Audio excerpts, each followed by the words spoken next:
Let's go! We're live. Uh-oh. It's censored today. Uh-oh.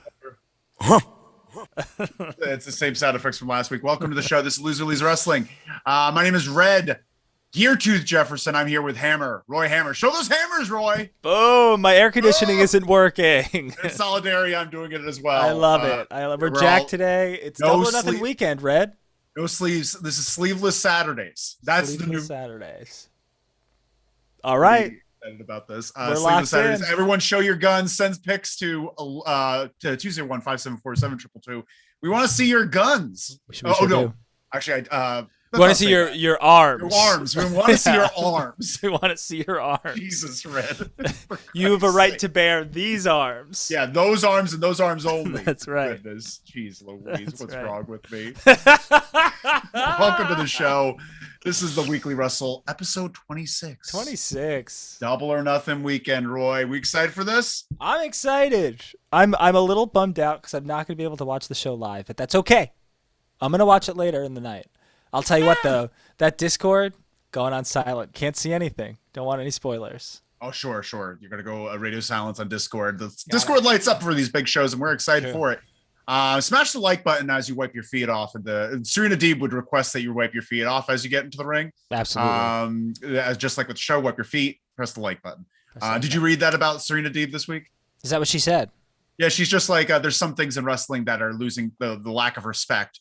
And she's like, I know it's a different time, but like just wiping your feet off because people will take care of that ring. Like the ring crew has to do a lot of work to make sure it's clean. So it's just. Hey, you hear about Danielson and Regal? You hear about what they do? What do you mean? What did they do? Every taping day, so every Wednesday, they get to the building at 11 a.m. and the ring's already set up. So they go into the ring at 11 a.m. and they just start wrestling each other. And they invite all the young guys in to come and train with them and learn new techniques every week. That's what they do. They wrestle each other. What a gold mine Tony Khan got when he got both of them. But I'm guessing that the best bang for the buck is William Regal. Yeah, absolutely. And apparently Regal is like thrilled. He's just like in heaven. He's with all of his like favorite like young wrestlers that all got fired from the WWE. All his faves. Am I being washed out right now? I'm too late. You're okay. I think maybe a little bit on your shoulder, but it's worth it. That's that looks great. They just need Cesaro. Once Claudio Castagnoli's in there, that's all of his favorite people. Any day now. Any day now. Potentially. Honestly, tomorrow. Could be. Could be. Let's start talking about some wrestling. What are we starting with, Roy? We're starting with Rampage. Have you watched Rampage, Red? I watched it this morning. I very much enjoyed this episode of Rampage. I thought it was a great time. I had a fun time. Yeah. We got all the monies in the chat. Yeah, all monies is here. I'm gonna see all the monies this freaking Wednesday. I'm doing the post Dynamite show by myself this freaking Wednesday. Yeah, dog. If you want to co-host, you could find what I was thinking of doing. What? For the Twitch. No, for the Twitch. Yeah. But I could definitely do that. I could definitely. Because there's no Rampage. There's no Rampage afterwards because Rampage is live this week. So I don't know what they're doing after Dynamite. I guess that's good. Yeah, well, I don't know. Who knows? I don't want to be out super late. I this is an unpopular opinion, potentially, but I got a little tired last time. After Dynamite sleepy? And then Rampage, and it takes them forever to like change the ring skirts and the ring apron, all that stuff. It gets a little tiresome. Yeah, no, I get that. And that's the thing. I just want to go there for the one thing. I don't need a lot. All the Money's Rights Forum opens at 2 p.m. Wednesday in LA.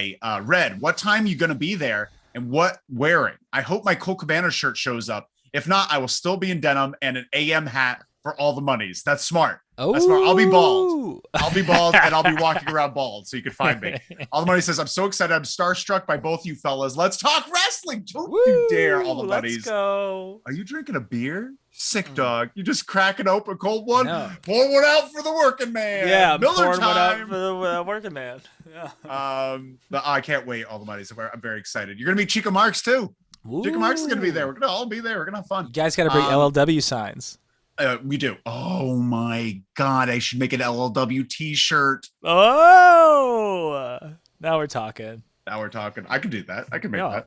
No problem. What are your favorite things from Rampage, Roy? Gosh almighty. Where do I begin? Yeah. Should we just run down and just talk about, because there was actually quite a few highlights. There were quite a few highlights. The opener, I thought Danielson and Seidel had a great match. Great stuff. Seidel's a great wrestler. He's a I mean, we have different feelings about different people, right? Like, I don't love Tony Nese. You don't love Tony Nese. I love Matt Seidel. You also like Matt Seidel, but they're the same. They're in the same role. They're very talented wrestlers that are built to lose. Yeah, but Seidel has the benefit of years of experience where he's humble.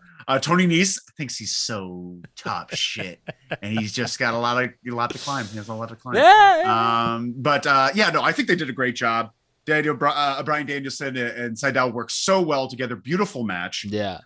Then right after that, we get Young Bucks coming out in cosplay Hardys. This was so fucking good. It was great. It's honestly one of the best things I've seen Young Bucks do in ages. They come out with Gangrel. Which is so good also. Gangrel from the belt up looks great.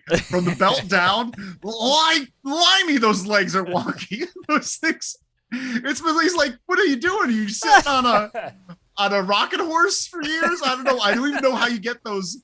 He must be horseback riding. That's how it happens. But his legs have become pincer claws, and but he still moves great. Yeah, he's good. He moves well. Even flow DVT. Yeah. The first kick wasn't great, but the Impaler was good. So the Young Bucks as the Hardys beat some jobber team. I didn't even know who they wrestled. One of them, Tyler Rust, is a good wrestler who was released from NXT. But, terrible name. Yeah. Tyler. You know what's funny? Rust? His name's Tyler Rust, but I believe his name in the NXT was Rust Taylor. I'm just gonna call him Ring Rust. Like, honestly, that's just Ring Rust. Ring Rust. But we get the Hardys. By the way, just them doing the Hardys impersonation.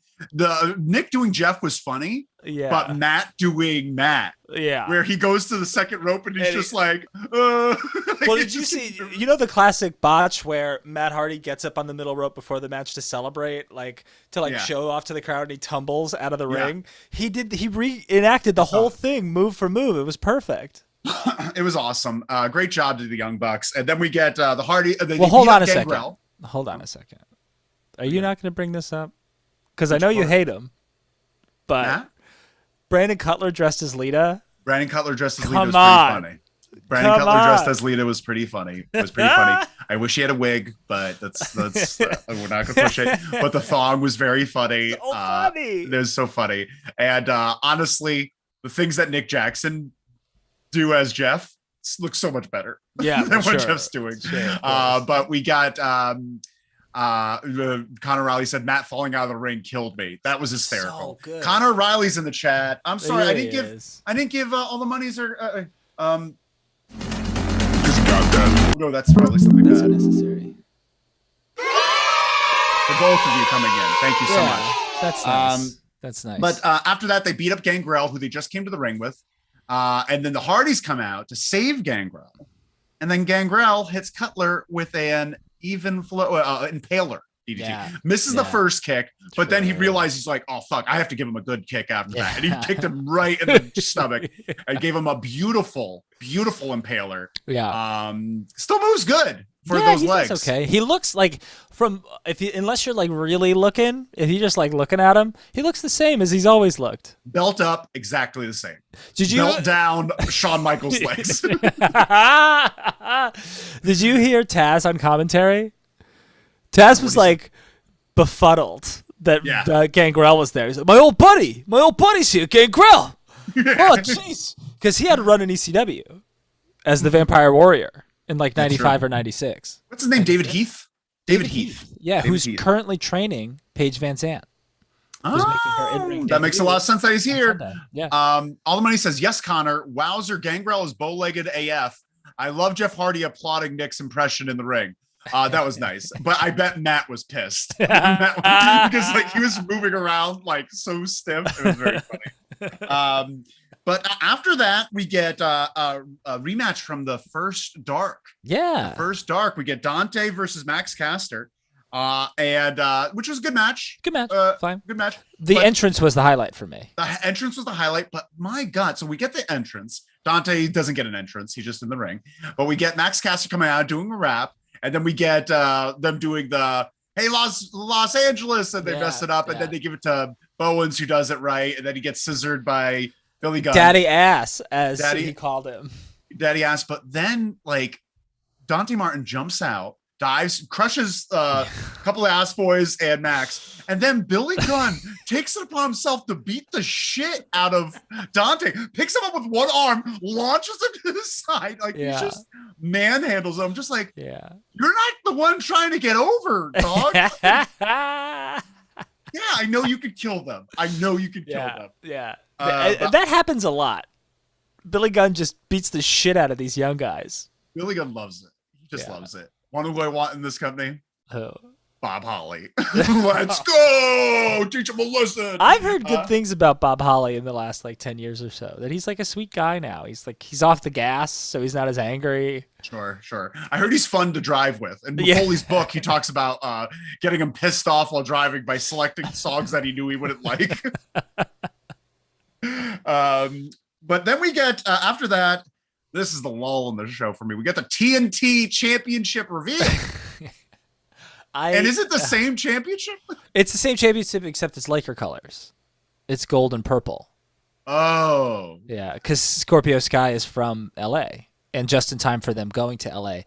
Look, I hated this. What a waste of a reveal. I really didn't hate. I was like, hey, isn't this? It should be a different belt, and it's not. It's just different colors. But I do like that the TNT title can always kind of change colors. You know, like it was white, and then it was black, and then Miro had his own like Bulgarian version of the title. Now Scorpio has his own version of the title. What's the best way to put this? It's almost impossible to put this in a way that would do it justice. It's just like Tony Khan found the three least charismatic and likable people on the roster in Frankie Kazarian, Sammy Guevara, and Ty Conti, and put them all together. Who's the talker? None of them. None of them are the talker. And it's like clunky and it's awkward. And the thing is, Scorpio Sky's mic skills have gotten better over the last few months. And Ethan Page is a great talker, and Dan Lambert's Dan Lambert. And this is who, and I just love that, like, who's the baby face?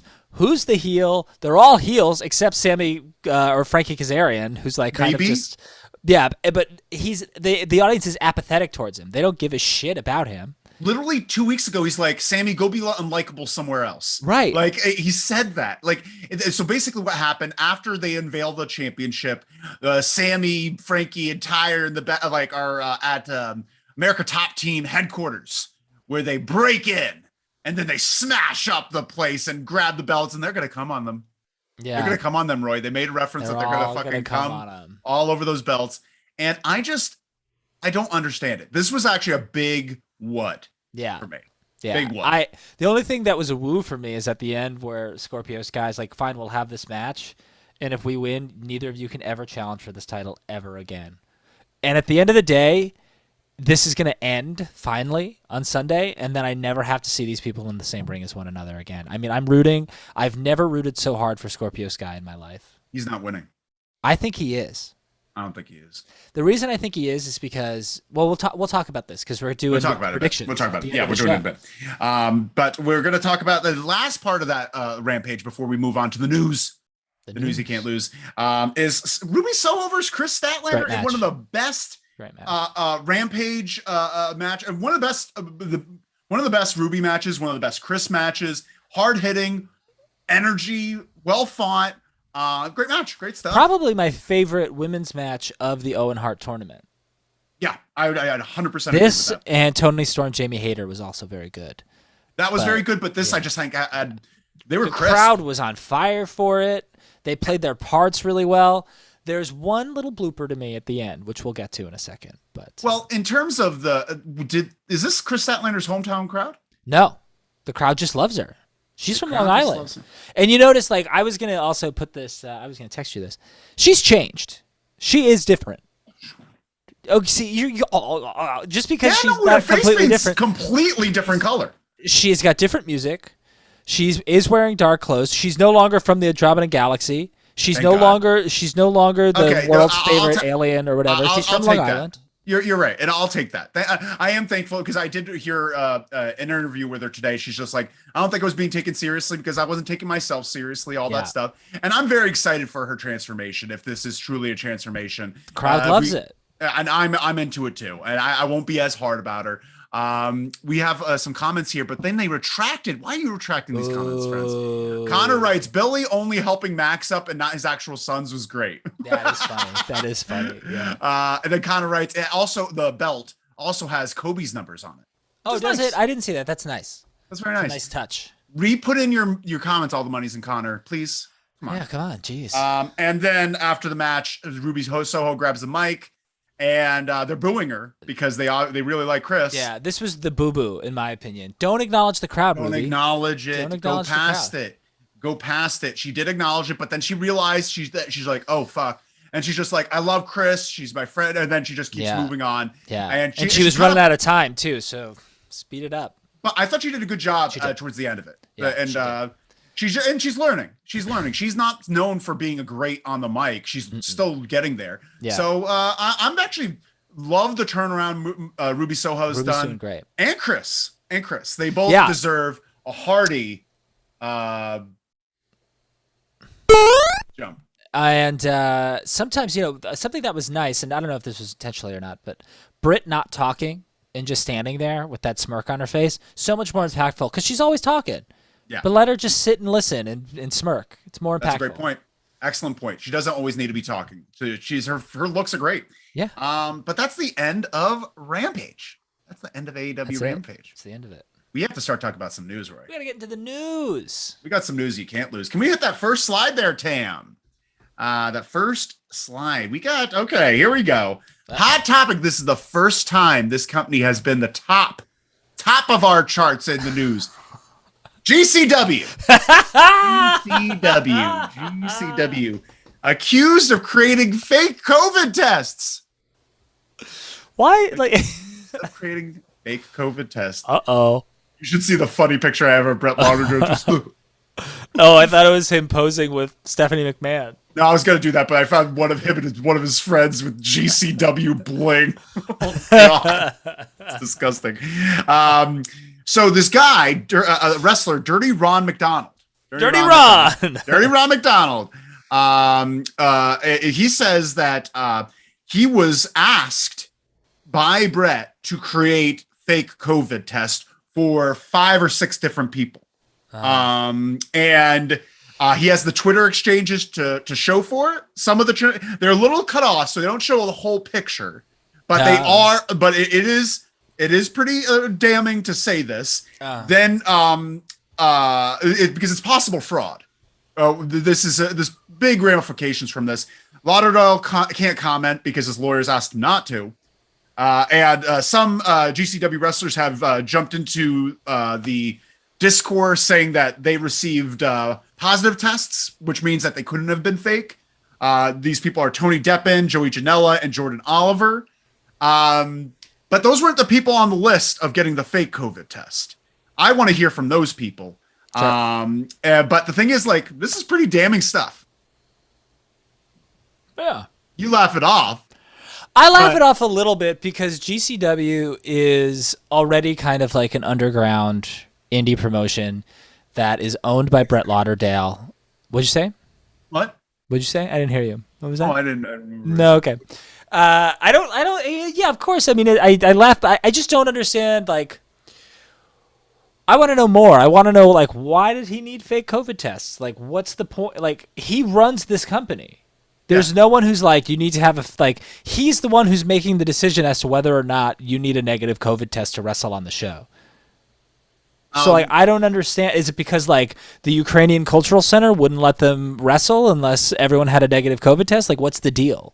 I could imagine a few different scenarios. One, costs money.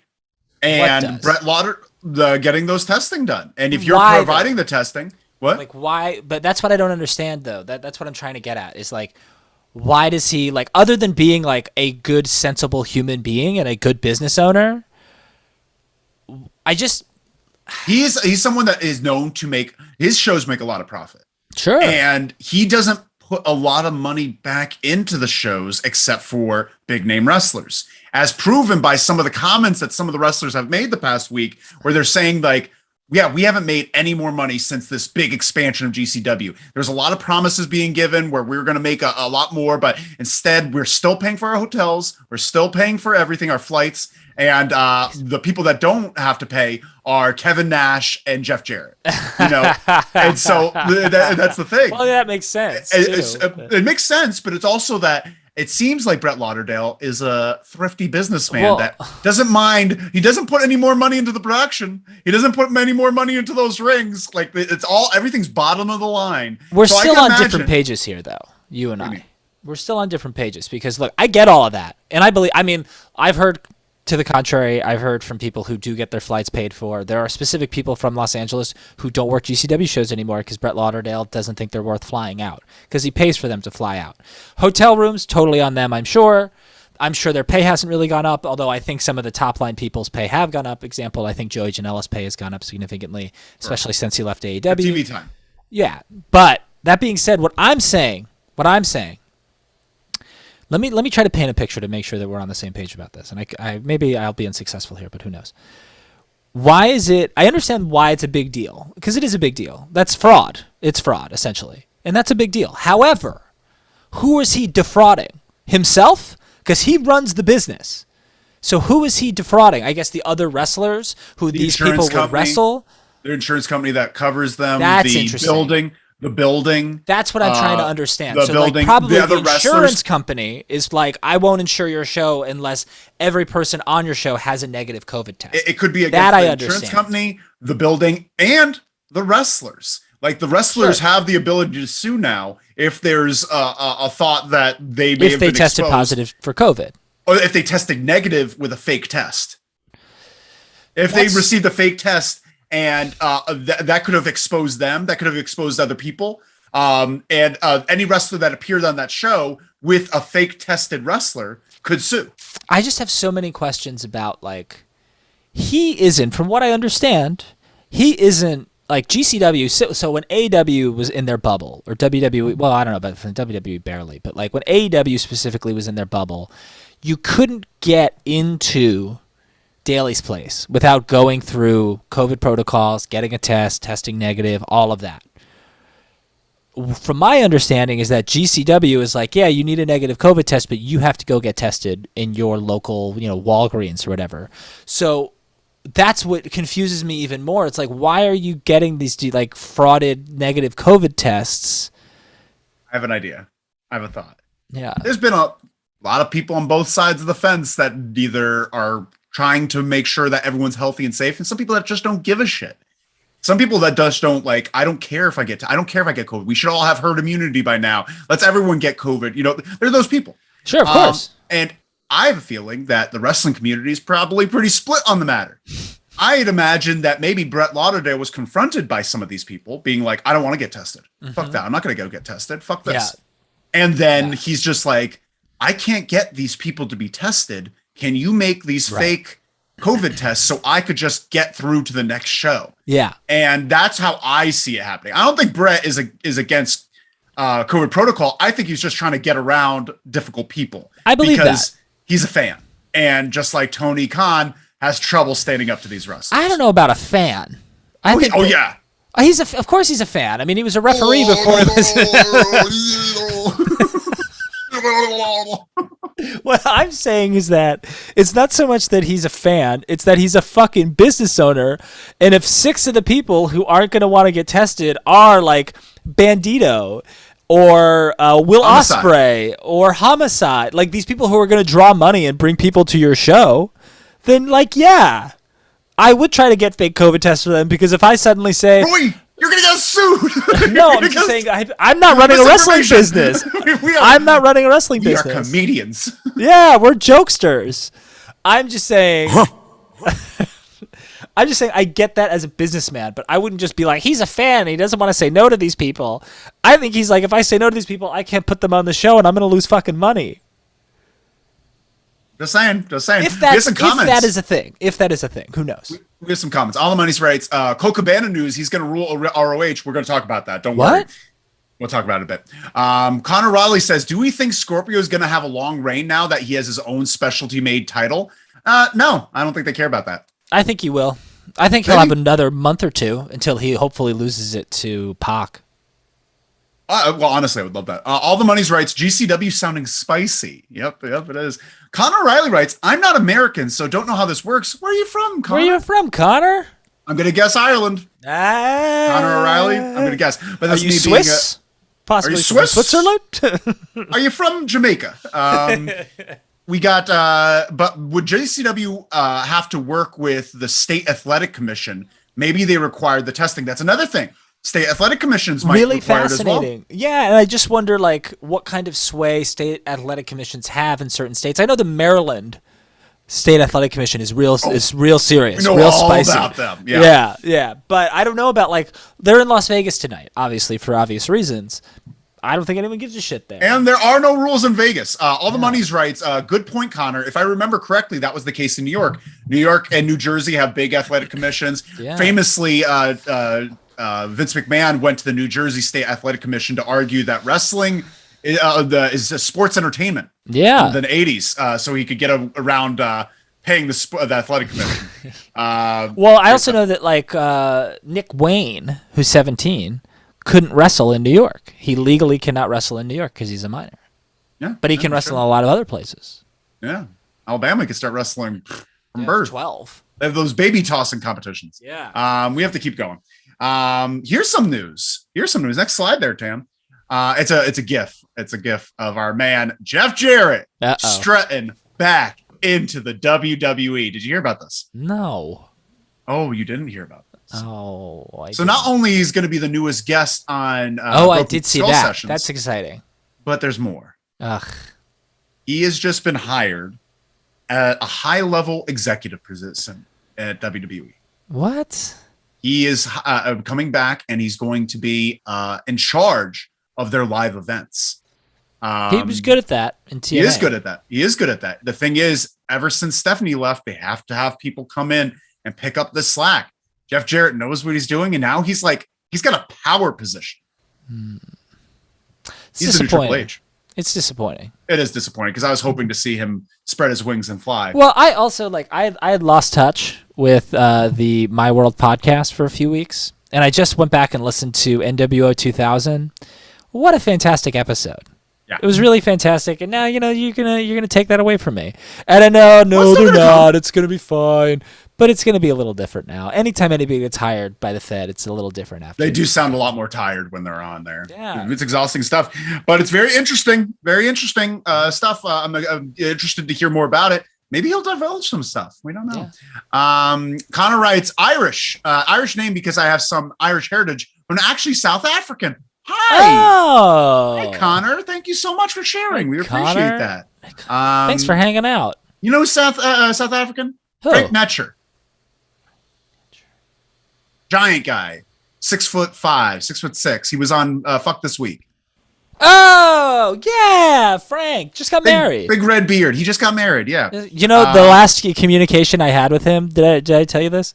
This is good, totally inside baseball, but it's okay. It's very quick. He sent me a Facebook message in 2017, right before you left for LA, and he sent me the message and said, "Hey, that company you work for, the secure gimmick, are they hiring? What's the deal there?"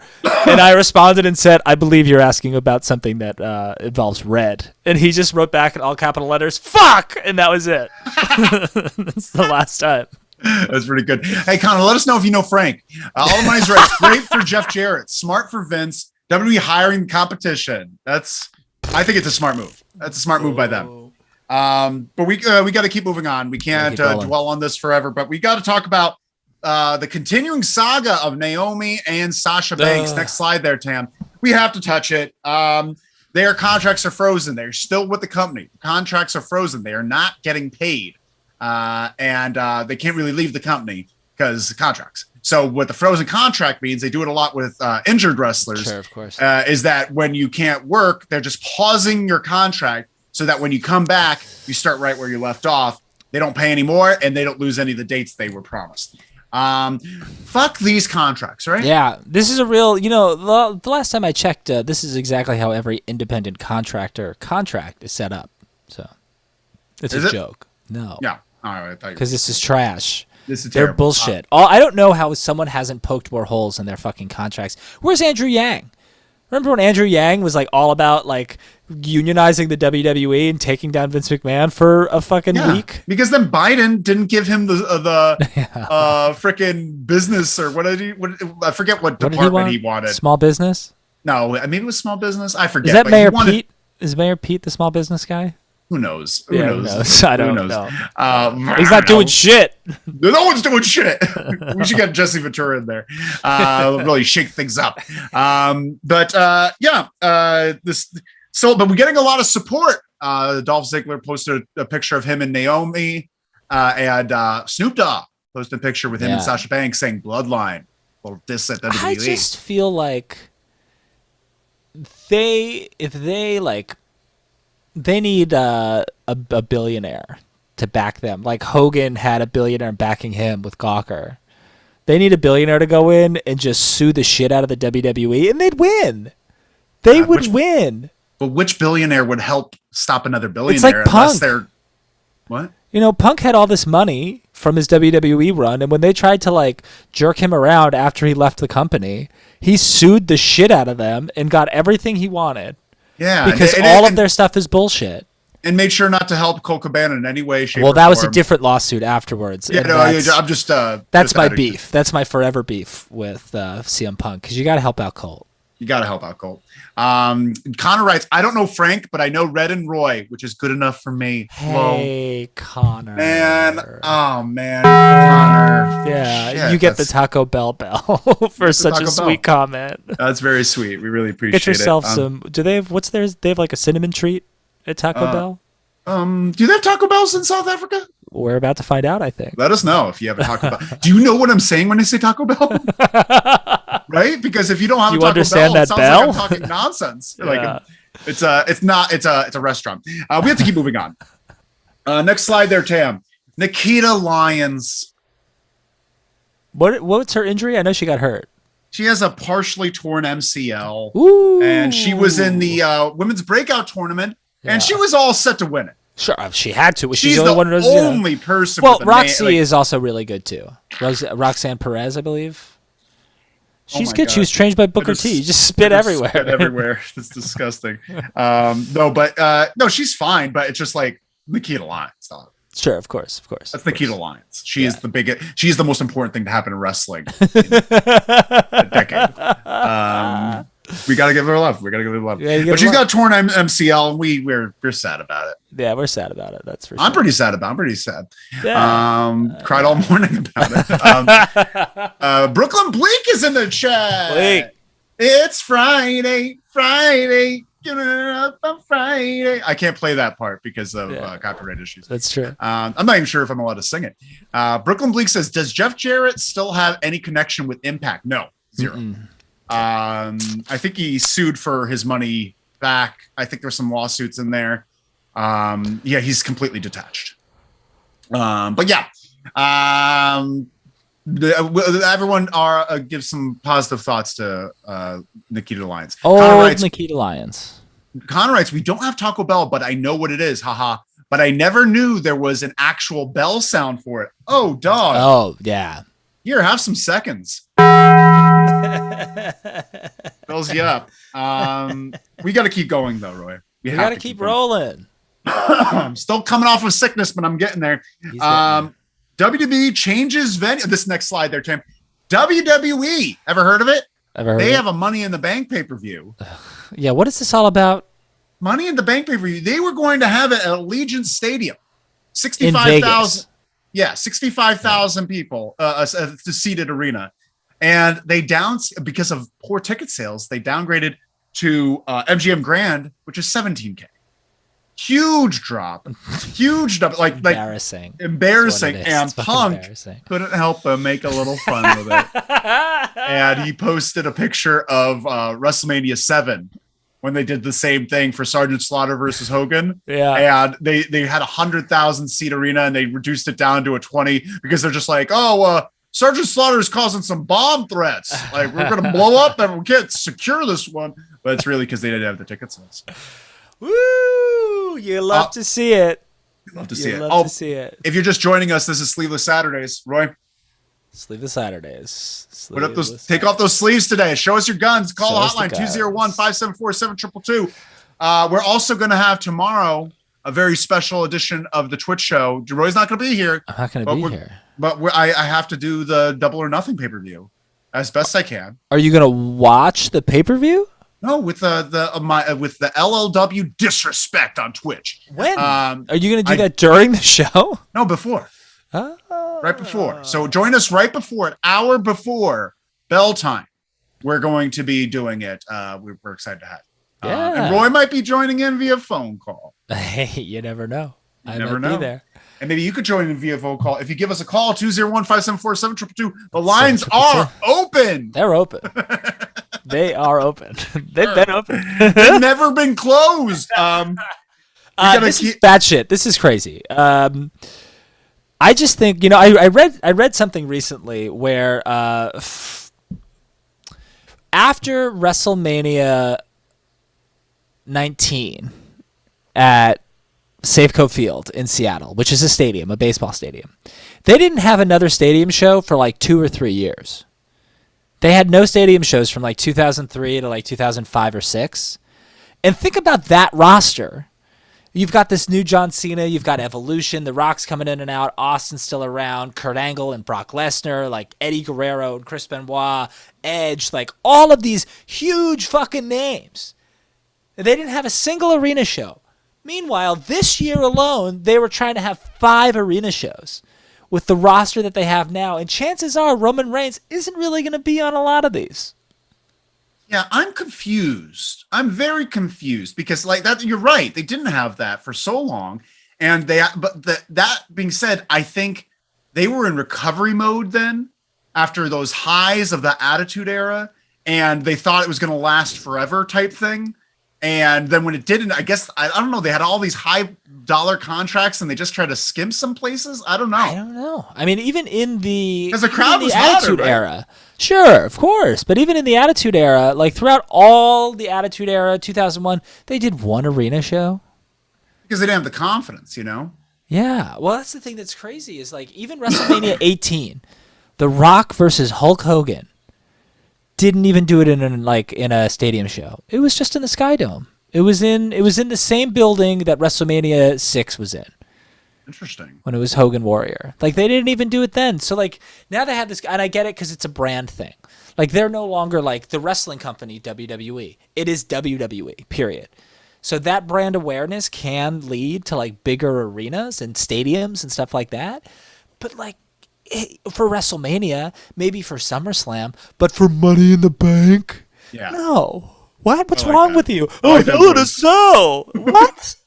Where's the Look hammer? A big cell. I'm so sorry. That's the hammer. Yeah, we're going to put this big cell in this football stadium. Who gives a fuck? Yeah. I don't get it. I don't get it. I'll go pay $5 and go watch Batista and Triple H fight in a Hell in a Cell match 15 years ago. I don't need to pay $150. Such a crotchety WWE fan. I'm gonna go watch my Batista Triple H 15 goddamn years ago. Yeah, because I don't need to see like Omos and fucking Bobby Lashley in a Hell in a Cell match. Well, that's not gonna be in a Hell in a Cell. That was a mistake. That was a mistake. They are not gonna be. They had a cage match, though. They are not doing a cell. But we can't stay on this forever. We cannot stay on this forever. But we appreciate all the feedback. Everyone sound off what you think about that. But one of what we have right now. Next slide there, Tam. The Rock. You ever heard of him? The Rock? I've heard of him. Yeah, I just heard of Dwayne The Rock Johnson. His 2023 Q1 of 2023. That stands for quarter one. The first quarter of 2023 has no movie commitments. That's WrestleMania time, baby. Yeah, it is. It is. I'm thinking he's having his last match next year. Yeah, sure, of course. I think he saw what Austin did this year, and he was like, well, fuck. All right, I can top that. Yeah. He's going to have a good match with Roman. That's very exciting. Let's not go that far. You don't think so? I think he's going to have a fine match. It's going to be fine. Rock electrifies, and that is a fact. Him versus Cena wasn't good matches. They were spectacles. They're exciting. They're spectacles. Him versus Hogan wasn't a good match. It was exciting. It was a good match. It was not a good match. It was maybe the best match of Hogan's career, honestly. Other than like him versus Macho Man at WrestleMania 5. Him versus Macho Man. Him versus... Maybe him versus Warrior, because they also rehearsed that match for like 3 weeks leading up to it, which was unheard of at the time. Him versus Boss Man in the steel cage. He gave a superplex to Boss Man off the top of the cage, Roy. And there's a 300 plus pounders onto that old WWE mat. Yeah, that sucks. I think it was pretty cool. Sleeveless in Culver City. Woo! Alimony says sleeveless in Culver City. It's Sleeveless Saturdays. Everyone, show us your sleeves. Throw them on the ground. Throw those sleeves on the ground. We don't want them. But I'm excited for The Rock to have. Yeah, of course. I'm excited for it too. But if someone were to be like, "Yeah, this Austin Owens match is going to be an all-time classic," I'd be like, "Well, great. It's going to be a spectacle and it's going to be a great time and I'm going to love watching it, but it's not going to be a technical classic." It doesn't have to be a technical classic to be a classic. It has to be. It's a classic. I'm just saying it's. I think Stone Cold is a classic. It's a classic moment, and that's what WWE's good at. They're good at classic moments. But it's a classic match. Okay. Simple. Yeah. Oh, I'm gonna bite your nose off. Now you know how I feel. We gotta keep moving. That's fair. That's fair. I gotta taste my own medicine, and it is bitter. Okay, next slide there, Tam. We got Tony Khan. Tony Khan. He's talking about the Briscoes. Oh yeah. Did you hear about this? He's talking about the Briscoes, and he's saying that he was asked by the Beef Vegan. The Beef Vegan. I don't know what that is. It's some sort of podcast. A walking contradiction, Beef Vegan. Yeah, I don't like this guy. But he's a piece of shit. Piece of shit. He's confusing me. You got to see the picture I have of Tony Khan. It's Tony Khan put onto. Yeah. You just got to see. I'm pulling it up. But Tony Khan says that the Briscoes will be a part of Ring of Honor moving forward. He likes the Briscoes. He's like, this is not the first time we've seen them. I doubt he'll ever be on AEW, but it's very exciting news. And we're all excited that the Briscoes will have a shot, and it's going to happen. Let me know when you see it. That's funny. That's very Tony funny. Khan addresses his enemies, which I thought was very funny. That is really funny. I'm just looking. I'm just typing in the guys' names and writing photoshopped afterward, and I'm getting those. But yeah, we're excited that the Briscoes will get a shot. Yeah, and still be in Ring of Honor. They're current Impact Tag Team Champions. Ooh, we're gonna get an FTR Briscoes too. I think we should. We have to. Yeah. You know, I think it needs to happen. Next up. Here's some sad news. Next slide there, Tam. Laila Hirsch. Laila Hirsch. Here talking about injuries. Laila Hirsch has been just got successful surgery on a torn ACL. Oof. Terrible news. We love our Laila Hirsch. She was just starting to have something of a push, and terrible timing, right, Roy? Yep. Terrible timing. So she's going to be out for at least 6 months. Mm-hmm. But hopefully she's very young. I think she's in her mid-20s. She's going to come back. She's going to be fine. Plenty of time. And hopefully this is some time for her to kind of like reflect on what she was doing beforehand. Sometimes injuries, when people come back from injuries especially after a push, they go reflect on the mistakes they made. And she was honestly making some mistakes. I would say, like, I think she needs to slow down and realize that her strengths are looking serious and feelings, being serious, and her kind of like forcing emotion doesn't work. Yeah. Like her just being serious. Like, I think that's something that she could learn. And hopefully she comes back a meaner Laila Hirsch. We're excited for her to come back. Taz. She should come back the way Taz came back after his broken neck in 1995, where he's like, nobody called me. Nobody reached out except one person. And it's Vicky Guerrero. Yeah. And want what she should do? She should wear Taz's old singlet. Yeah. And then Vicky Guerrero should carry around a whistle and be Bill Alfonso. Well, all she has to do is scream, excuse me, and it's the same thing as a whistle. Yeah, but she's good. Bill Alfonso's bad. But we wish her the best, right, Ryan? Absolutely we do. Brooklyn Bleak says, nice. FTR versus Briscoes for Impact titles, possibly. Oh, now we're cooking. Let's do it, dog. Let's do it. Next up, Tam. Next up, we got Colt Cabana that we talked about earlier in the show. I forget who said it. I think it was All the Monies. Colt Cabana, you hear about this Colt Cabana news? I haven't heard about this Colt Cabana news. People have been wondering, where's Colt Cabana? We haven't seen him in a while. And he recently signed a new AEW contract. Love it. Love to hear it. He did, like, not too long ago, maybe a couple months ago. And they just found out that, that he's going to be a big part of Ring of Honor moving forward. In what way?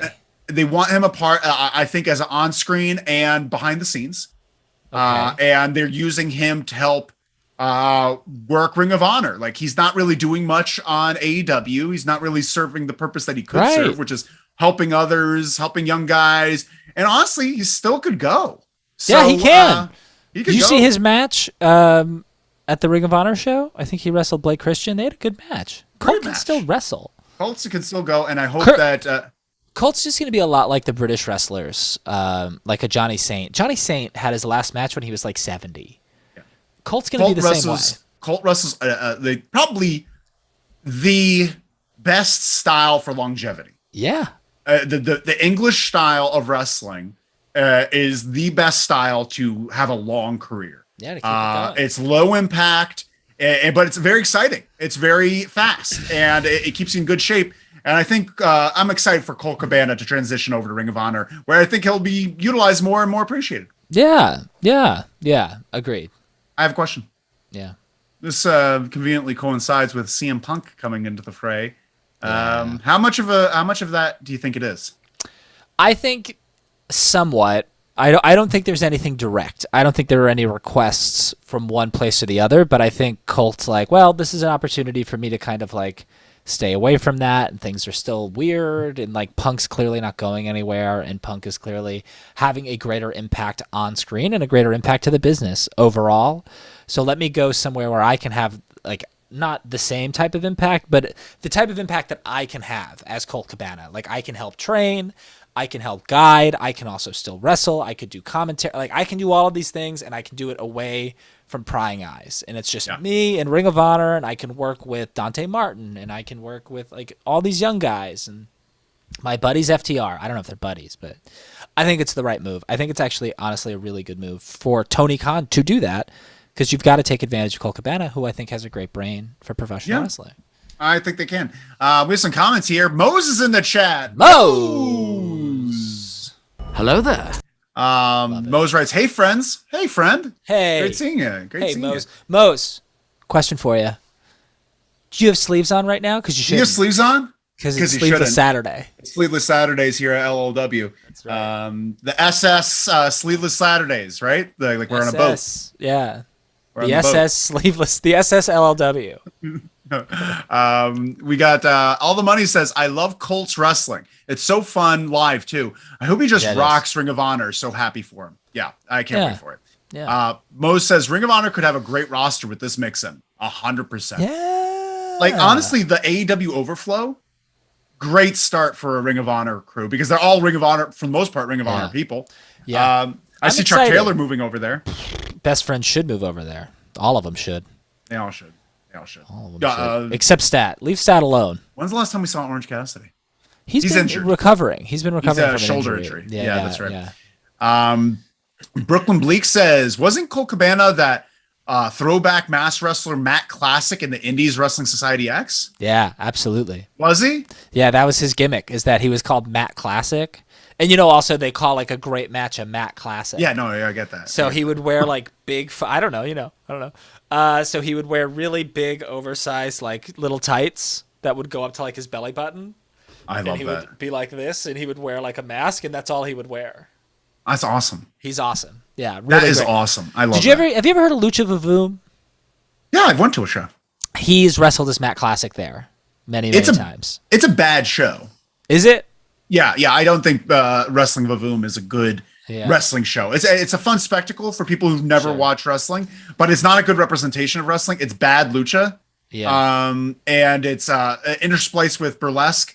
And the burlesque is fun. They're obviously good, talented people. Sure. The wrestlers feel like they're really digging in the dredges. Like a lot of sloppy wrestling, a lot of stuff that doesn't make sense, and a lot of just gimmicky stuff. Like this one guy, he has a stomach ache and he shoots poop into the crowd. Oh, no. Yeah, he has like this fake poop cannon out of his butt. It's just not my style. I went with Nathan Ehrman. Friend of the show, Nathan Ehrman. But I'm sure he loved it. He did. John Woodmass is in the chat. John. Hello there. I wish I could give you that. Hello. Yeah. John writes, Dark Order needs to be in Ring of Honor. Yep. Sure. Yeah. I think Silver and Reynolds should have a huge feud with FTR for the Ring of Honor tag team titles, and then they should lose the tag team titles to Silver and Reynolds. And then FTR can go be in AEW and like go to Japan and like do all the other stuff. 100%. I think that's great. Mose writes, I'm riding no shirt, so pretty sleeveless. Love it. That's excellent. Great job. We love it, Mose. We love it. All the Money says, I saw Matt Classic and Tiny Classic at Lucha Vavoom. Tiny Classic. Who's Tiny Classic? Do you know who plays Tiny It's Classic? a mini version of Matt Classic. Well, I wonder who it is. Sure. If we know who is it? That's a good point. Mose says, who is the booker for Ring of Honor? It's Tony Khan. It's Tony Khan. Hopefully it'll be Colt Cabana soon. Hopefully. All the Money's writes, they fought Chupacabra and Tiny Chupa. Matt Classic, John Cena, Jerry Lawler, the two biggest fans of Matt Classic. Really? Anytime Colt would, apparently this is what I've heard on his podcast, anytime Colt would be backstage at a WWE show, either a tryout, visiting Punk, Cena would be like, tell me about Matt Classic. How do you do it? Like, and it's very funny. Apparently, though, before that, because he was in the WWE, got fired, went back out on the indies, and eventually created Matt Classic and did all of this stuff. But his first ever interaction with John Cena, I think this is very funny, because they always say in the WWE, you got to go up and shake everybody's hand, say who you are. So Cena's getting a haircut backstage, and Colt walks up to John Cena and doesn't know what to do or say. So he just goes up to Cena and goes, getting the old high and tight, huh? And Cena just looks at him and looks away, and Colt's like, see ya, all right. Good for Colt. But we got to keep moving on, Roy. We can't stay in Colt Cabana forever. Got to keep going. We can't, even though we want to. Next slide, the next two, next slide there, Tim. The next two are discussion pieces that I really want to discuss. Yeah. First one is Willow Spray. Talking about WWE wrestlers, he was on a podcast called Wrestle Things. And he says that WWE wrestlers aren't wrestlers. They're actors. And we shouldn't call them wrestlers. And I have a beef with that. Yeah. Do you have a beef with that? Not as much of a beef as I know that you do, but I do have a beef with that. They are wrestlers. They are wrestlers. And why does he think that what they do is different than what he does? It's a different style. Yeah. It's a different style. Yeah. But they're basically doing the exact same thing, because when you sell, you are acting. The whole premise of wrestling is to act. Wrestling is to act like you're in a real fight. So if you're saying that they're actors because they take a bit longer or they do something a little bit slower, that doesn't make them not wrestlers, Yes, I agree with that. However, and I'm not even going to defend him. I'm more of like playing devil's advocate here. I could hear it. I don't think he's. I'm trying to fix my chair. He's not referring to. Well, he probably is referring to in ring, but what he's really referring to is all the backstage bullshit that they have to do. All those backstage segments, and then the Enzo Amore's at a hotel room and Lana's there and Rusev's gonna beat him up. That's like a very specific segment that I remember. Segment. I don't know about that.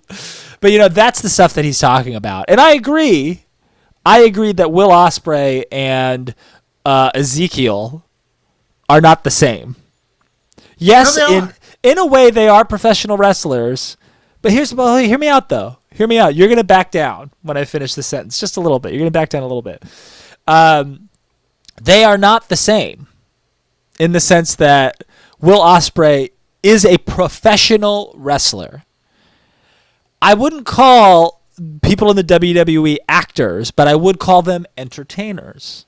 Will Ospreay entertains via being a professional wrestler. Yeah. Ezekiel does not entertain necessarily by being a professional wrestler. He entertains by being an entertainer, by having in-ring segments, by having backstage segments. There's a difference between the two. Would you call Dusty Rhodes a wrestler or an entertainer? Hold on. What I'm saying is that is true, but in some ways, Kevin Owens. Let's use Kevin Owens as a better example. Because Ezekiel, at the end of the day, not that great a wrestler. He's fine. Oh, he's a fine wrestler. He's fine. But what I'm saying is Kevin Owens entertains in the ring, on the mic, at the announce booth, backstage, video segments, everything. And I would argue that it is harder to be Kevin Owens than it is to be Will Ospreay. Yeah. I think there's a lot more pressure on WWE wrestlers because you back down a little bit there. Because you said something that's not related to what Ospreay said. He's trying to say, obviously, being in WWE is harder than being in NJPW, and I'm going to say that for a fact. It's absolutely harder than being in any other company in the world to be a WWE wrestler. You are traveling nonstop. You are required to do whatever they ask. You are an independent contractor in everything but being an independent contractor. You have that independent they have real freedom. They have real freedom and say in who they are. No, they sign with a company, but they could leave. They they do. They don't have the same pressures of having to act at the same time or having to follow orders or having to go to these conferences and schools and stuff like that. Finish what you were saying. Ospreay's being a jerk. Here's the thing. Ospreay is being a jerk because he is a jerk. However, what I'm saying is there's a few things here. Good thing this is Sleeveless Saturdays. I'm telling you right now. Well, New Japan is New Japan in some ways is a lot harder than the WWE physically because you can't take a night off. If you're you can go to a house show and do Gaga in front of the audience and it's fine. There's no such thing as Gaga in a majority of the New Japan roster, and you can't take time off. You're expected to work through your injuries also, which used to be the case in the WWE, and thank God it isn't anymore. But the culture is different between the two countries. However, it is harder to be a talent in the WWE because of all of the things that you listed. That's what I'm saying. With the exception of the physicality.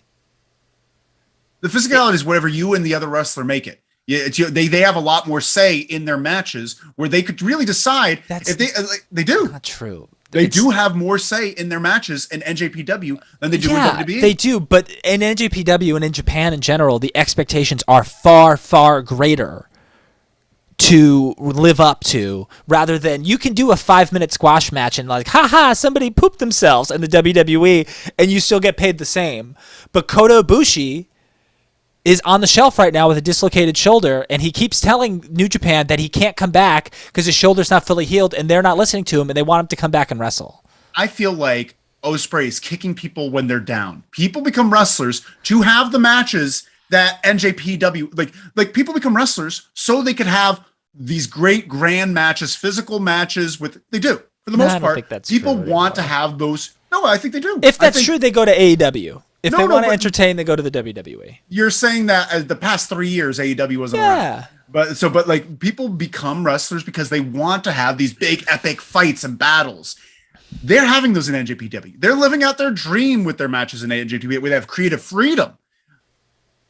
WWE, they do not. They have handcuffs on them the entire time, and they're led everywhere they go. I feel like Ospreay's kicking people when they're down. I feel like it's insulting them when they're just as fine.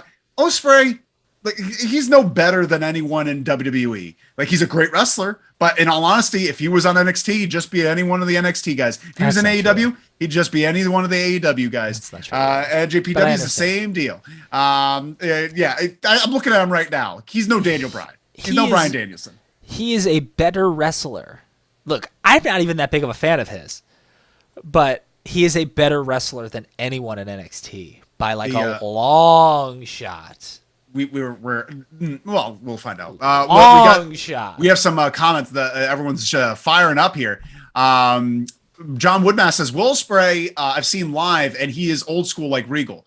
No, and I'm happy for him. All the money's right. WWE purposely hires writers with little to no wrestling knowledge to focus on story and characters. Ospreay has a point. That's not the point he made, though.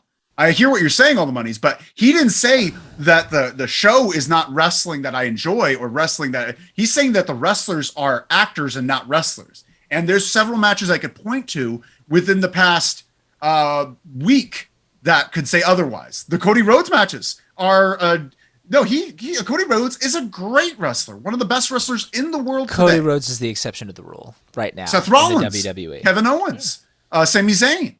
That's insulting to all the Shinsuke Nakamura. You're insulting all Roman Reigns. You're insulting all those wrestlers. Brock Lesnar's an amazing wrestler. Amazing wrestler. I'm not doubting any of that. I'm not disputing any of that. I think they're all incredible. Well, not all of them, but I think those people you listed are very good. I'm just saying, look at Shinsuke. Shinsuke came from New Japan, right? We've just gone off. We're talking about a bunch of different things now. But what I'm saying is the New Japan style is harder on the body than the WWE style. And don't tell me it's because they choose that. They don't choose that. And you're also someone who doesn't watch a lot of Japanese wrestling, so you don't really know a lot of that. I don't watch a lot of NJPW, but I have watched a lot of strong style wrestling. Here's the thing. Listen to any story about anybody from America who goes over to Japan, and anybody who's like, they immediately recognize that there's a certain set of expectations that they have to live up to when it comes to physicality in Japan, or they will no longer be able to wrestle in Japan. And there's like DDT, and they do some like comedy stuff, and it's silly, but also Kenny and Ibushi and El Generico and what's the guy's name who loves Cinnabon, who just wrestled Hangman? Takeshita. I'm saying that. I'm just saying, if your body breaks down, if you're Ishii, whose body is breaking down, by the way, if you're Ishii, you're fucked, because you can't like be fun and silly and like have a commissioner gimmick. You're done. You're over. In the WWE, if Shinsuke came to the WWE and was like, I've been wrestling my ass off, strong style, I've been killing myself for years. Now that I'm here, I'm going to do my little dance, I'm going to go surfing and be in a tag team with Rick Boogs and take it easy on my body because I know I can do that, because this is an entertainment company just as much as it is a professional wrestling company. NJPW goes on tours. A wrestling company. They go on tours. Yes. And NJPW has structured tours. Not, for the most part, they're not, besides the exceptions of like a Kenny Omega or something like that, but for the most part, they're on for like 10 weeks, then they're off. They'll come back and relax and whatever. For sure. And so the WWE lifestyle is much harder than any other company. It's not true. You're giving your life away. You're giving your life away for the duration of your contract, except when you maybe get a vacation, maybe. But like that's what you're doing when you sign a WWE contract. NJPW is not like that. Those other countries aren't like that. I understand that they're putting their body through hell, but I wouldn't say that GCW wrestlers who put their body through hell with certain types of matches have it harder than WWE. They're doing what they want to do because, the fans expect it, but they're doing what they want to do. Well, GCW isn't even in this conversation because they wrestle once or twice a week. People choose New Japan because they want to fight that style. They don't choose New Japan because they get to do European style wrestling. They don't choose it for lucha libre. They choose it because they want to fight the strong style. WWE, no matter what your style is, you're doing what they say. Yeah. And if you go to New Japan, you're also doing what they say. Yeah, because you chose this company that has this. Yeah, and you chose the WWE. The WWE isn't drafting you. I'm saying that the commitment makes it a harder life. Like, again, 10 weeks, and then you're off. Yeah, you're off for 2 weeks, and then you're on for another 10 weeks. And I understand that you're off. You go on tours. You could choose to go on the next tour, and you could choose not to. WWE, there's no choices with that. It's a harder, suffocating lifestyle. I suppose that was maybe true, but I don't know if that's true anymore based on how many dates they're doing compared to what they're used to do. One, and two, you can try if you're Kazuchika Okada and you're the biggest star in Japan. How do you think Roman Reigns is getting from town to town? You think he's got a bus? I think Roman Reigns is different. I think Roman Reigns I'm saying no matter who you are in Japan, you're on a cramped bus. Whether you're a good guy or a bad guy, and you're just traveling on a bus, which is not easier for your life. And then as far as training goes and rehab goes, New Japan doesn't have any of that stuff because it's not part of the Japanese culture. It's kind of nice that they hire a bus for them, because I would rather be in a bus than drive myself in a rental car. Because driving yourself in a rental car, it's a lot of stress to put on the body after just working out. At least there you can relax. At least you can sit back and take a nap. For goodness sake. Barely. We have to more comments. John Woodmass says, I like the character they have built with Ezekiel. Oh, very interesting. Thank you so much, John Woodmass. I'm not disputing that. I'm not saying it. I didn't say you did. Connor Riley says, in defense of Ospreay, if you read the full quote, he more has beef with the way things are done in WWE. He did say, I know you guys can wrestle, but you're not really allowed to show it. That's fine. That's fine. I'm also saying calling them actors, saying they're not wrestlers, they're actors, is insulting to your fellow colleagues and people that are going through a hard time, just as you are, supposedly. Who's going through a hard time? Who's going through a hard time? Being a wrestler is a hard time. Yeah, sure. But, why are you downplaying Will Ospreay's hard time if you're defining hard time as someone being a professional wrestler? Ospreay needs to have some fucking compassion. He has a kidney infection right now. Well, I'm so sorry. Just don't. Meanwhile, The Miz owns 4 homes. He's insulting WWE wrestlers that are wrestlers, actual wrestlers. He could have phrased it as, I know that there are some great wrestlers in the WWE, but I don't like that they're forced to be actors. And we could still disagree with that, but he would at least be acknowledging the fact that they're good wrestlers. Yeah, but he said they're not wrestlers. Connor Riley writes, but he's being a bit of a jerk. Thank you, Connor. Someone sees it. I'm not disputing it. John Woodmass says, exactly, Connor. You guys should be saying exactly, Red. Tony writes, how about, Tony's in the chat. Tony's here. Boom. Tony, wow. Hello there. Tony writes, how about Ishii and WWE? You think anyone would take them chops? Yeah, I mean, he's Walter. Well, that's true. I mean, he would need Walter's to be. Chops? The problem with him too is that he would be some foreign heel gimmick. Who was that guy? Kenzo Suzuki, the guy on SmackDown in 2004. Kenzo Suzuki. Yeah. He was. Poor guy. With Jimmy Wang as one of his bodyguards. No, that was Tajiri. Tajiri had Jimmy Wang Yang as a bodyguard, and then he became. Everyone's favorite redneck. Yeah, Jimmy Wang Yang. I love Jimmy Wang Yang. I do too. All the money says Ezekiel understands the WWE assignment. Ospreay understands that NJPW assignment. Exactly. I'm in agreement with that. John Woodmass says Tanahashi would work in WWE. Yes, he would. He would. I'm sure he would. Because he's a dreamboat. And he's really charismatic and he plays air guitar.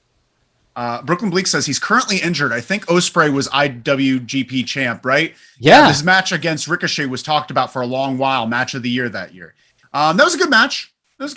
I don't think it was. I think Kenny Omega versus Jericho was better. But I think that might have been different years. I don't know. But I would take. Was it different years? It might. I don't know. I think it was, yes, because I was still involved at the theater when that match happened. And, maybe it was the next year. Jericho was the next year. Jericho and Kenny, which was a great match. I would take Ospreay over Ricochet any day of the week. They have the same in-ring talent, and Ospreay actually has a personality. Oh my god! Brooklyn Bleak says, yeah, NJPW's dojo regimen is insanity. There's a documentary on it on YouTube, Pure Insanity. I'm not talking about their training. I'm sure their training is nuts. Training is Mose writes, oh yeah, in a dusty voice. You know hard times. Oh yeah, that's because he's a wrestler. John Woodman says, haha, he was tag champ with Rene Dupree, Kenzo Suzuki. They were tag. Remember that? Yeah. Renee's Cafe. Connor O'Reilly says, man, as soon as the sleeves are gone, the boys get feisty. Yeah. Sleeveless Saturdays. All the money's right. Side note, beer drinking Roy is just as fun as Dark Roy. Roy, I hate to disappoint everybody, but this is literally a water bottle. It's love those Miller High Lives. It's Miller time. Male tears. Working back. LaCroix flavored male tears. This is my partner's water bottle. We have one last piece of news, Roy. This is our other think piece. This is another think piece. But this is more me having fun. MJF. MJF. Next slide there, Tam. MJF was brought up in the most recent Double or Nothing media. Yeah. And he was talking about, Tony Khan was saying how the storylines, they bleed into reality, and reality bleeds into storylines. That's what makes it so exciting. He mentions MJF. He's just like, MJF, he's talking about these things. And while we're having these conversations in the back, it's making for exciting television, right? And then MJF tweets out, fucking lol. Fuck this place, man. And then he deletes it. And I have some thoughts. Go for it. This is a work. Yeah. They are working us. They are so you agree? Yeah. Okay. All yeah. right. I've always thought that this was a work in some way, for sure. I mean, look, I think, are they having intense conversations that aren't pleasant at all times? Yeah, I do think that. I think those are worked. I think Tony Khan, he understands the internet, and he knows how to. I think a lot of these things, I think that the thing with Cody was completely amicable. I think it was completely amicable. 100%. And they're just like, let's play it up like we're having some issues. Like, I think Cody just wanted another shot at WWE, and he's just like, yeah, go for it. Come back when you're ready. MJF, I think he's just like, let's have a big fight at catering where we're talking about this. And then maybe mentioning your things sometimes. Like, Tony Khan is not going to lose MJF. I couldn't imagine. Not going to lose. He understands. And I don't think, if you look at TV, they give MJF so much TV time, so much respect, an undefeated streak, all this power, all this, and they let everyone know it. The things they did, the dark side of the ring, the dance thing with Jericho, they give him a lot of freedom and creativity. Yeah. WWE would never give that much.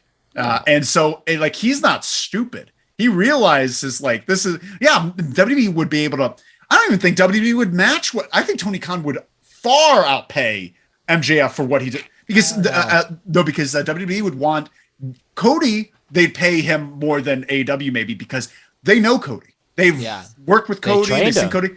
They know nothing about MJF. In all honesty, what they see from MJF is a lot of drama. You know? A lot of big-headedness. Yeah, I mean, I don't know. It's hard to decipher what's what, but, because he keeps it real in all those interviews. Yeah, all Vince has worked with everybody, though. You know, I mean, think about all of the drama motherfuckers that he's worked with. Sure, but he's not going to give someone he's never met before and never worked with before $4 or $5 million. Yeah. Tony will give him $4 or $5 million. Yeah, he will. I don't think he'll deserve it. Yeah, he does deserve it. If this all comes down to this TV contract, if they get what they're looking for, if they get an extension, if they get more money, then that'll probably happen. But they got to get this TV contract, so we'll see what happens. Otherwise, they won't have the money for it. Yeah. Very interesting. John Woodmiss says MJF is just leveraging. I could imagine him going to WWE. I don't think I see that happening. He has such a good situation here where he is. He's the top heel in the company, easily. Yeah. Easily the top heel of the company. Maybe the top heel in wrestling because of his exposure in AEW. Because of from like a performance perspective, he is performance perspective, of course. Yeah. Because but Roman Reigns is in theory the top heel because he's in the WWE and there's just so much more exposure. But I really think him going over there, I think he'd do great. But I think they put him on NXT first.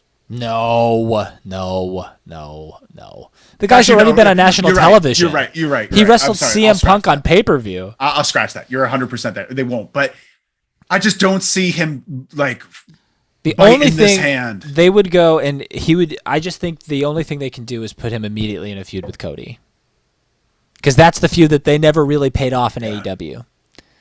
Yeah, and especially if Cody's champion. Yeah, if Cody's champion and he's a good guy, and then the ultimate heel shows up in MJF, and they're gonna need him. They're gonna throw. I honestly believe they will throw everything they possibly can at him, because they need him. Because if they lose Roman Reigns to Hollywood, they have no heels. They need a major, major heel. Because Cody can become your major babyface. He's proven it. He can do it. He's good with kids, and he's marketable, and he's been on television. Like, he's done TV shows and movie, all this. He can do that, and that's great. But they need a heel, and it's got to be him. Because MJF could feud with AJ. MJF could feud with fucking Drew McIntyre, with Bobby Lashley, I guess. I don't know who else is even on their roster, but... I would usually agree with you on that, because like, do you need it? They 100% do need the help. I just don't think WWE cares anymore. I don't think they care about. I think they are so focused on whatever sell they're going to be doing, or whatever transition into what kind of company they're going to be in the next 5 years. Yeah. That like the idea of character development, they're leaving it all on NXT. Like, we're going to get Braun soon. We have LA Knight. Yeah. He's got a funny new name. I don't know. Butch. Chronic? Chronic? Pierre Didier or something. I've no Really? idea. Pierre? No. Connor says, I agree. MJF is so good at what he does. Tony will look after him behind the scenes and just let him do his thing, because he understands that MJF will make it work. Yep. I think that's it. John Wimness says, I agree with that. There hasn't been a Triple H level annoying heel in years. Agreeing with your comment about the lack of heels. There just hasn't. LA Knight's new name is Max Dupree. That's not bad. Yeah, it's fine. That's not bad. It's better than LA Knight, to be honest. Yeah. But that's the end of the news. That's it. That's it. That's the news. Wow. We I don't know. I go back and forth on whether or not to do this next segment, just because it's going to take a little bit of time, and we've already kept you guys so long. Oh, we have to do it. Okay, well, then we're going to try to do it pretty quick. This is going to be, Tam, if you want to go to that Reds predictions slide, before every AEW pay-per-view, we do Reds predictions. And this is going to be Reds predictions for Double or Nothing. I'm trying to pull the card up. I'm pulling it up. I have it up right now. Yeah, but I need to look at it because I'm giving you the predictions. Oh, sure. Let me pull it up here.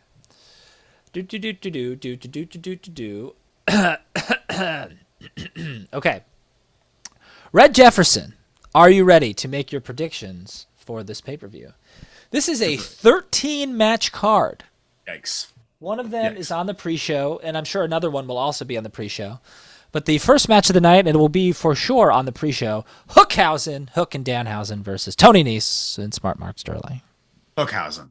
There's Hookhausen no all the way. denying. Danhausen is going to get the pin, though. You think Danhausen is going to get the pin?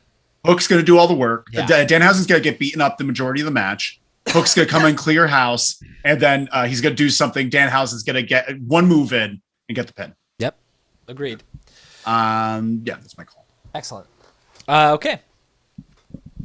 Our next match, this match was just announced. Yeah. Friday. I have to burp. Kyle O'Reilly versus Darby Allin. Yeah. Do you think this match has any heat? Do you think people are going to be excited about this match? He broke Sting's ankle. He did. He penalized him. Honestly, I think Darby has to win this one. Yeah, I agree. He has to. Yeah. I could see it not happening that way, but if they have Kyle O'Reilly win, they've lost a lot of faith in Darby. They took away his Sting, and they have him lose to his revenge match. No, right? What's that all? It has to. Yeah. It has to. I agree with that. And Kyle can lose. This is going to be the top of the pre-show. You think so? This is going to be the main event of the pre-show. Yeah, because I think you have to put Jade Cargill versus Anna Jay, which is the next match, on the main show. You can't just have I guess there's going to be 3 women's matches. You could in theory. Let's have it. Jade Cargill versus Anna Jay. You think this is a pretty cut and dry? Yeah, there's not at all a chance in the world that Anna Jay is winning this. I agree. I've never been so certain that Jade Cargill is getting away with it. Yes, I completely agree with that statement. Great, we'll just move on then. We're killing it. The House of Black, Malachi Black, Buddy Matthews, and Brody King versus Death Triangle. This could go either way also. I think it has to be House of Black. Interesting. How? I don't understand. Like this trios, whatever they're doing. Like honestly, they've butchered the House of Black. They started out interesting. They just stalled out. And they just stalled out. It's absolutely dead in the water. Honestly, I'm more excited with Judgment Day. I find them more interesting. It's got Rhea Ripley and Edge and maybe Tommaso Ciampa. That would be, if Ciampa's in, I'm in. I'm already in. Yeah, I don't know. Edge with a haircut? Oh yeah, I saw that Edge cut. I literally haven't watched it. I just know that it exists. It's great. Damian Priest probably, he fits well into that. Because basically it's the Dark Order. It's the Dark Order in House of Black attire. And they're just doing it better because they're like, hey, listen, if you're lost, we'll take you in. You know, it's like there's a reason for them to be there. I have no idea what the House of Black is doing. Are they vampires? No, they're black magic. They're into black magic. They're into voodoo. Have we seen it? The Mist. The Mist is not black magic. Mist is stolen appropriation. It's not. They can't steal that. They can't do that. All right. So I'm gonna say House of Black has to win. You think that Death Triangle? I think it could go either way. I think House of Black has a more forever gimmick, and they're more of a uniform team. So I think, you know what my prediction is, and you're gonna hate this. Whoever loses this will win the trios tournament whenever they have a trios tournament. Weird thing. Yeah. Yeah, I see. Because they got to get their win back. They got to get their win back. So I do see Death Triangle winning this match, but House of Black beating the Young Bucks and Kenny Omega in the finals of the trios tournament, whenever that is. There has to be, and I just, like, AEW treats their champions terribly. I don't care about a single one of their champions. Because of the way they treated them. Like, I cared about Jade Cargill a lot more before she was champion. Adam Page a lot more before he was champion. Well, I care about Adam Jungle Express, Jurassic Express right before they were champion. Yeah. Scorp hasn't been doing great. Yeah. Thunder Rosa. I agree. Every single one they have dropped the ball with. Yeah, that is true. That is really true. I don't. It hurts my feelings. I don't disagree with that. Okay. Speaking of, our next matchup was also just announced last night on Dynamite, or on Rampage. American Top Team, Scorpio, Ethan Page, Paige Van Zant, who I think has a lot of potential to be a really great professional wrestler.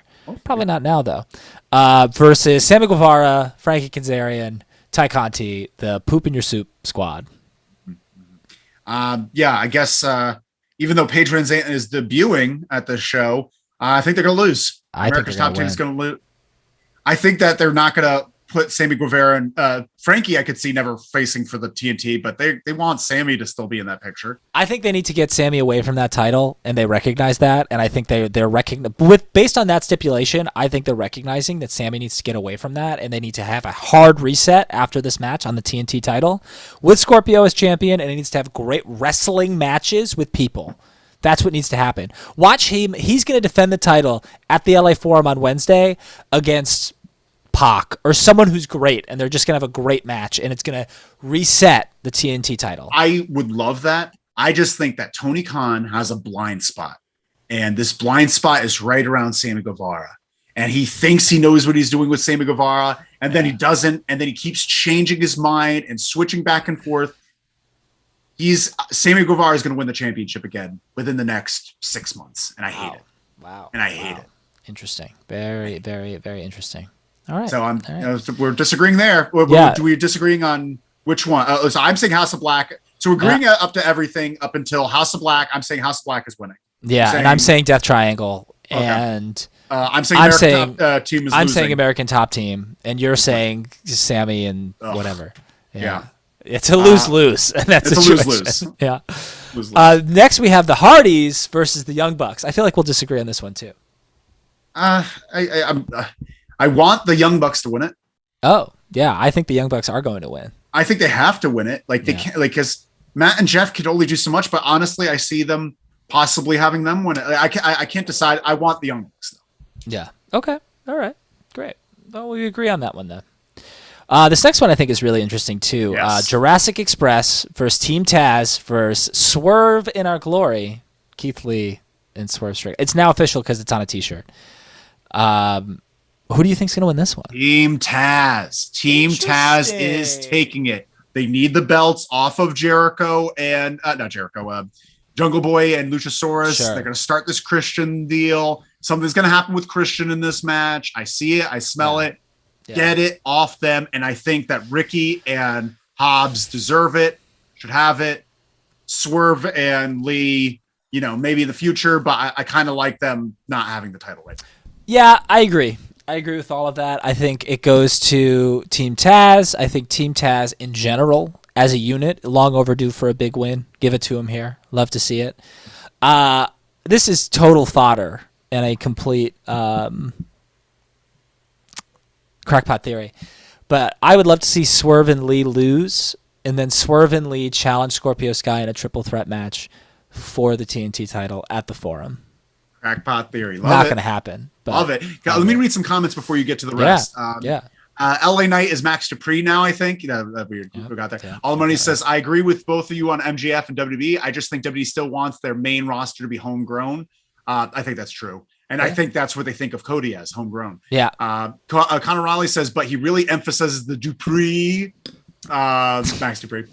John Woodman says, great show, guys. Thank you so much, John. Hey, John, thanks. Then John says, Rene Dupree's model brother, no relation to Ezekiel or Elias. Connor says, Roy needs the burp, yet claims he hasn't been drinking beer. Sounds fishy to me. Interesting. Very interesting. I'm being caught. He's being caught. John Woodman says, Pac needs a singles run, maybe Ring of Honor for him. Yes. Interesting. Give him the strap. Get him over him versus Jonathan Gresham would be fucking nuts. Amazing. John Woodman says belts aren't defended enough. Yes, I agree with that. Yep. Woodman says I was hoping for the Lake reincarnation for the Bucks to Generation Me. Honestly, that's really good. Oh, that's interesting. Really good. Good job, John Woodman. Brooklyn Bleak says Guevara versus Dante Martin. Quick feud just to occupy Guevara and build up Dante Martin. Sure. I think something. Sammy needs a break. Well, yeah, I think he needs to just be taken off television. And let's do the rest of this card. All right. We've got the Jericho Appreciation Society. What is it? The number one in sports entertainment for the past 11 weeks. Something like that. Going up against Eddie Kingston, Santana Ortiz. It's Danis. Hey, it's the Danas. And the Blackpool Combat Club, but Bryan Danielson and Jon Moxley because Yuta is in Japan. I'm saying it's got to be Blackpool Combat Club. Okay. I think. Ooh, actually, I'm on the fence now. I'm on the fence because the Jericho Appreciation Society just started. They haven't had any matches yet. If they don't win this match, they're really dead in the water. Blackpool Combat Club has had a lot of wins so far. Yep. I'm saying Jericho Appreciation Society. I agree. I think Jericho Appreciation Society has to win this in order to also set up for Blood and Guts, which is inevitable. That's what this is going to be. It's going to be Blood and Guts. And that's where Kingston will get the win and he'll get Jericho to tap out or whatever. Yeah, I agree. With that. We're on the same page there. Daddy Magic and Cool Hand Ange. All right, then we've got the women's Owen Hart tournament final. Dr. Britt Baker, DMD, versus Ruby Soho. I'm going to say Ruby. All right. I would normally say Britt, and I feel like Britt is the safer answer. But I think Ruby Soho's been showing something, and I think Khan really loves Ruby Soho and wants the best for her. So I'm thinking Ruby Soho is winning this tournament. That's a really interesting point. I'm going to go with Britt Baker, but I do think Ruby Soho could win it. And I feel like there's something where Tony Khan was like, hey, you're going to debut, and you're going to wrestle Britt Baker in front of our largest crowd ever in Queens, and you're going to lose. But don't worry, we've got this Owen Hart thing coming up, and you're going to get your win back. Now I'm starting to think otherwise, because then I just realized the next match of the tournament, right, which is why I've been going Cole, and Adam Cole's going to win that emphatically. I really do believe Adam Cole's going to take that home, and then Cole and Britt Baker, the first champions, and that feels very Owen Hartish. Yeah, it does, doesn't it? Have Owen and Britt both holding their trophies or belts and kind of like gloating about it. Yeah. That's good heat. Yeah. I don't know. I'm on the fence. I'm going to say I'm going to stick with Soho and Adam Cole. Okay. All right. Yeah. I agree. I agree with that. And then we've got MJF versus Wardlow. If Wardlow wins, he'll be granted his release from his contract with MJF. And if MJF wins, Wardlow will be permanently banned from signing with AEW. Dog, I don't know. It's a tough one. I'm thinking, I think Wardlow's winning this. Yeah. Wardlow's going to win this, and he's going to win. It's going to be hard. Like, I think MJF is going to, something's going to happen where he's just going to dominate most of it for some reason. But I think Wardlow's getting the win here. Yeah. I don't see it as a strong comeuppance, though. No. I don't think there's going to be another match where MJF really gets it. Maybe one more miscommunication with Sean Spears, something like that. Yeah. And then we've got a match that is polarizing. This has been a polarizing build to this match. Thunder Rosa versus Serena Deeb for the AEW Women's World Championship. What do you think? Deeb, you got to give it to Deeb, especially after that promo that she gave, and then the response promo. I think honestly, it feels dirty for Deeb not to win it. Interesting. I think Rosa does win this. I agree with everything you're saying. Just going from what I'm expecting, do I want Deeb to win? With all of my heart. I want Serena Deeb to be champion. You're right, though. Rosa's going to win. This is her first title defense. She's not going to lose the title after her first title defense. She's not going to lose it, so Rosa's winning. You're right. And she didn't think that what she was saying was bad. I don't think she realized that what she was saying was bad, but it was. It was terrible. And now, the most interesting match of the night, which is really great to see for Hangman, for the title, for everybody. Hangman Adam Page versus CM Punk for the AEW World Championship. Yeah, dog. I got CM Punk. Yeah. I got CM Punk. I see CM Punk winning the championship here, and I see CM Punk becoming heel. Yeah. Yeah. I see this as a CM Punk's heel turn, where CM Punk is now really enemy number one in AEW because he just stopped wrestling for 7 years. Shows up, gets any match he wants, whenever he wants, and then gets the championship. And all of AEW is just like, fuck this guy. Yeah. Yeah. Yep. And similar to what Tony Khan said about MJF and backstage stuff, making interesting television, there's been a lot of reports that things in AEW have been a little more hectic, and the culture has changed since all these big names have come in. Let's fucking make that a story. Let's talk about it. We have some comments here. Matt Menard, John Woodmass says Matt Menard and Angelo Parker have one of the best themes at the moment. Sounds like Bret Hart theme. They've also changed their attire. I haven't seen it actually. I haven't seen it. That's great. I'm excited. That's very interesting. I can't wait. All the Money says I'm telling my section at the forum that when CM Punk shows up, I will start a Colt Cabana chant. I'm there. All the Monies loves Colt Cabana, and I love All the Monies for it. Yeah, all the Monies. We're gonna grab a beer or something at the show. John Woodman says this has to be a Punk win, maybe with a straight edge society. I don't. I hear what you're saying. I love the straight edge society. It was great, but I'm a big fan of not bringing back old things. Yeah, I feel like this will be the first time that he's ever truly been a heel. Well, I don't know. When he was champion, he became a heel. But he's just going to be a shitty, full of himself heel who feels entitled because of all of the work that he did. I can't wait. I can't wait. Yeah. Brooklyn Bleak says she defended the title against Nyla Rose already. Oh, that's a good point. Deeb's got it. Deeb. Connor says, what if MJF hits Wardlow with a cattle prod since Wardlow gets the Goldberg comparisons? Imagine the pop if Wardlow get kicked out of something like that. That'd be pretty awesome. Yeah. That'd be pretty fucking awesome. Wardlow's going to kick out of the ring shot for sure. Yeah, he's definitely kicking out of the ring shot. Yeah. All Money says, I'm buying the beers red. Woo! Don't say that. Love I'll take you up on it. Look out. Goes a dent in that tab. Mo says, what will the surprise be at the pay-per-view? There's going to be a surprise? Are they talking about a surprise? I don't know. I want to say I just can't see where Cesaro would fit in. I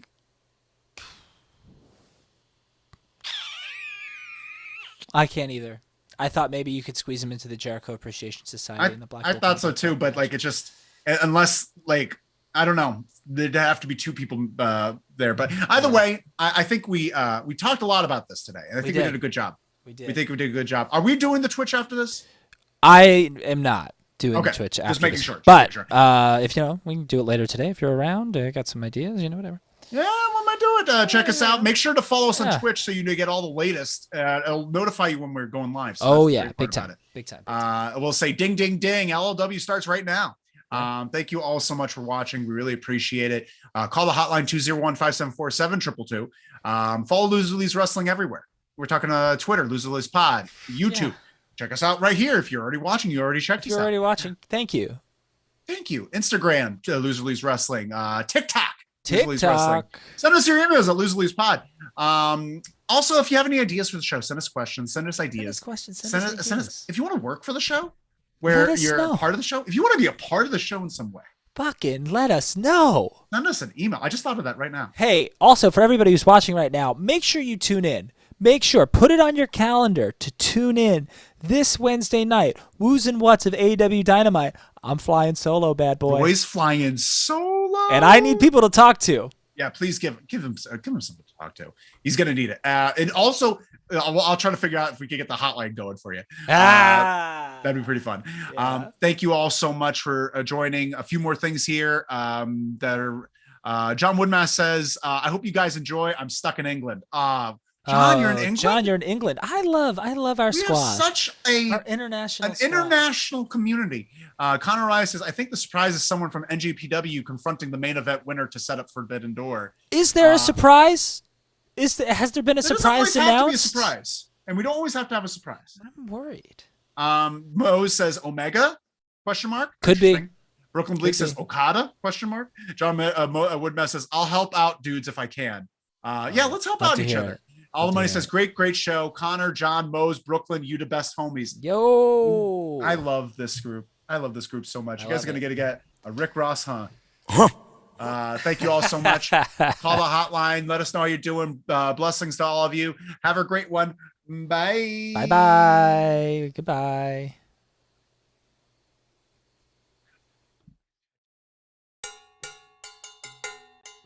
Ole.